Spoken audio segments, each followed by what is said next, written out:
Bishop of Catholic Diocese of Makurdi in Benue State was before the U.S. Congress to testify about Christian genocide in Nigeria. And he was there, giving them dates, time, how, and numbers. The same state the governor came on live, open mouth, and said, there is no genocide. This is the governor's colleague by Reverend Fathers or by Catholic standard. He's a Reverend Father, he's a bishop, he's a Reverend Father. This one is lying into hellfire. This one is speaking into heaven. Yes.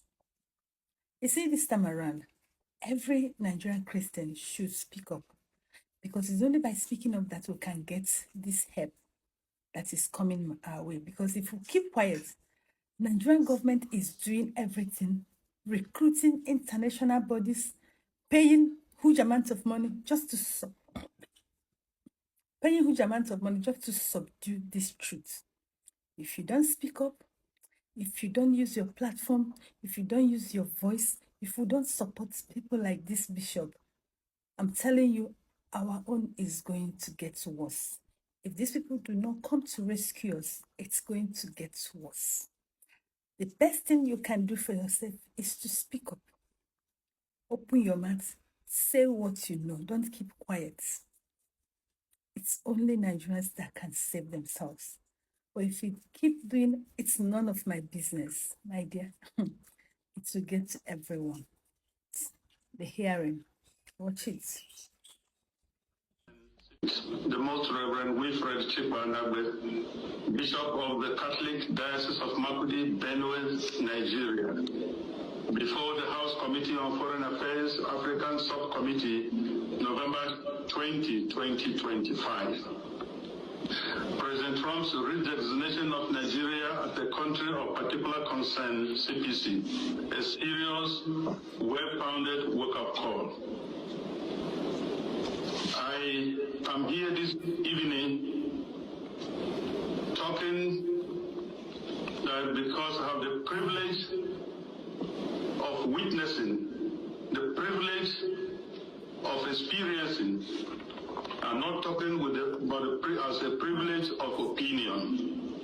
Mr. Chairman, ranking members, distinguished members of the subcommittee, thank you for inviting me back to testify on the escalating crisis of Christian persecution and genocide in Nigeria.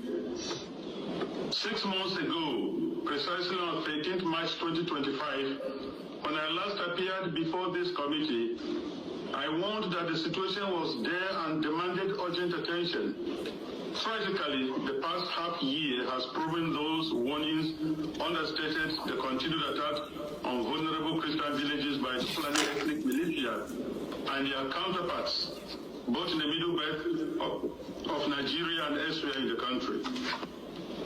Since my testimony in March 2025, credible reports from organizations monitoring religious freedom, including Open Doors and our own Justice, Development and Peace Commission in Makurdi Diocese, have documented continuing attack on Christian villages, especially in the middle belt states of Benue and Plateau, perpetrated by Fulani militia.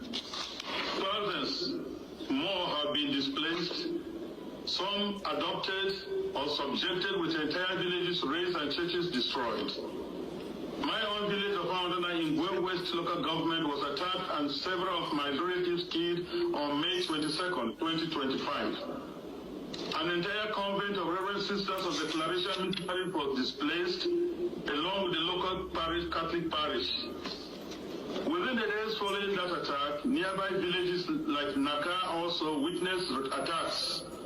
In fact, on the 24th May 2025, one of my priests, Father Solomon Atongu, was shot and left to die in the pool of his blood, while those traveling with him were adopted.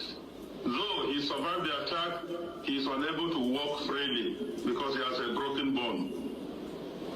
A few weeks before, on Palm Sunday, April 13, 2025, With the attack occurring late that night or into the early hours of April 14th, Fulani militants launched a coordinated assault on Christian communities in Plateau State, Nigeria, primarily targeting the village of Zike in the Basa local government area near Jos. This incident was part of a broader